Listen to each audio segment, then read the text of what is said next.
যেমন আমি আমার মা সম্পর্কে জানতে পারছি যে আমার মা আমারে কোনো কাজকর্ম শিখায় নাই। আমার মা আমারে শিখাইছে কেমনে সারাদিন খায় আর কেমনে সারাদিন ঘুমায়। আমি আমার বাপ সম্পর্কে জানতে পারছি যে আমার বাপ আমাকে কোনো আদব কায়দা শিখায় নাই। আমার বাপ আমাকে অতি আদর দিয়ে একটা বাদরে পরিণত করেছে। আমি আমার বড় বোন সম্পর্কে জানতে পারছি যে আমার বড় বোন আমাকে সারাদিন ফোন দিয়ে খালি সংসার ভাঙার তন্ত্র মন্ত্র দেয়।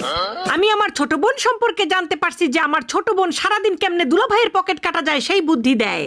আমি আমার বড় ভাই সম্পর্কে জানতে পারি যে কেমনে বোনের পকেট থেকে লাখ লাখ টাকা নিয়ে বড় ভাইকে ব্যবসা করানো যায় এই বুদ্ধি আমার বড় ভাই আমারে দেয়।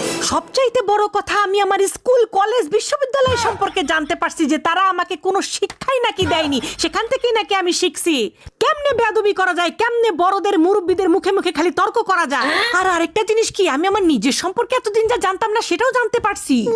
আমি নাকি একটা নবাব জাদি, আমি নাকি একটা জমিদারের বাচ্চা, আমি নাকি জন্মগত আইলসার বাচ্চা, আমি নাকি একটা জাদুকরি।